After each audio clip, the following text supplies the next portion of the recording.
Le 3 mai de chaque année est consacré dans le monde entier à la Journée internationale de la liberté de la presse. Au Togo, cette journée a été marquée par la présentation du rapport annuel sur l'état de la liberté de la presse, une conférence débat sur l'intelligence artificielle et ses impacts sur la liberté des médias, ainsi que la présentation de la plateforme M2D, un outil de protection des droits des journalistes et des activistes. L'événement organisé par l'Observatoire togolais des médias a aussi été l'occasion de remettre symboliquement le rapport au représentant de Madame la ministre de la Communication, des médias et de la culture. Dans son mot d'introduction, l'OTM a présenté ses excuses pour la célébration anticipée de la journée au 2 mai 2025 en raison du 3 mai, une date marquante dans l'histoire du pays. Il a ensuite rappelé l'importance de cette journée dédiée à l'état des médias. Le rapport présenté couvrant la période du 3 mai 2024 au 3 mai 2025 fait un état d'environnement médiatique dynamique mais aussi confronté à des défis.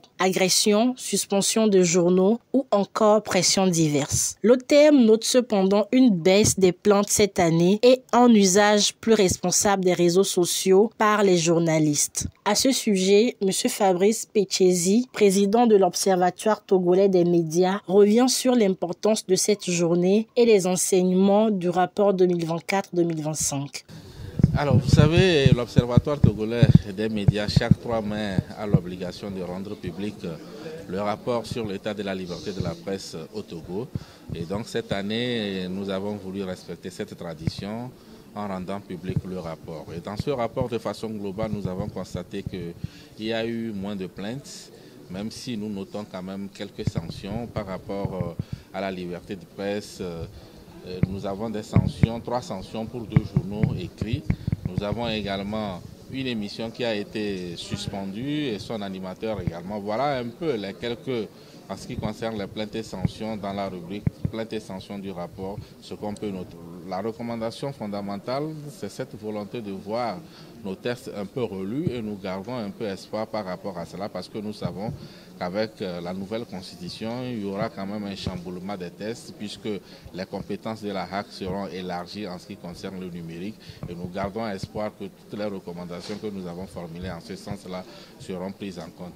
Maintenant, comme vous le savez, depuis 3 ans, l'OTM sur un projet qui s'appelle Promouvoir la liberté d'expression et protéger les défenseurs des droits de l'homme. Donc, dans le cadre de ce projet, nous avons mis sur pied une plateforme.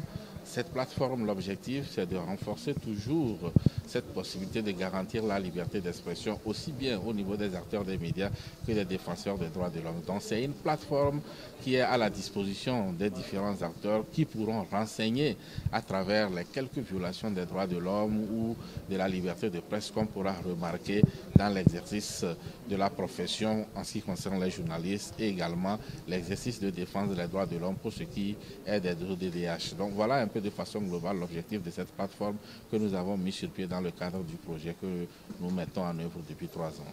La journée s'est poursuivie avec une conférence débat sur le terme de l'intelligence artificielle et ses impacts sur la liberté des médias. Monsieur Gbota, directeur de l'ANSSI, a entretenu le public sur les enjeux et les opportunités liées à l'intelligence artificielle dans le secteur de la presse. Nous pensons qu'il y a aujourd'hui un lien entre l'intelligence artificielle qui, comme vous savez, devient aujourd'hui des outils incontournables.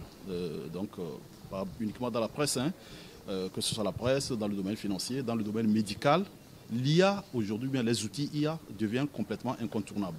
Et donc la problématique de la liberté de la presse, c'est que une fois qu'un organe de médias est totalement tributaire de l'IA, est-ce que cet organe est libre de ses opinions?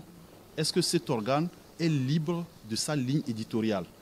Parce que, quoi qu'on dise, les outils IA sont développés par des entreprises qui appartiennent peut-être à des pays où ces outils ou bien ces entreprises qui développent ces outils IA sont peut-être soumises à des contraintes politiques de la part de leur pays. Donc, vous voyez, OpenAI qui appartient aux États-Unis ou DeepSeek qui appartient à la Chine, il est judicieux ou bien il est clair que ces pays vont exercer des instruments de puissance et d'influence à travers ces outils.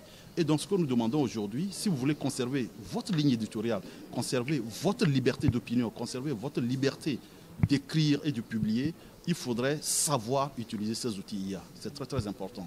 Au cours de la journée, les acteurs de la presse ont observé 1 minute de silence à la mémoire de M. Ignace Tankokrou, rédacteur en chef de l'agence togolaise de presse qui a travaillé sur l'élaboration du rapport présenté.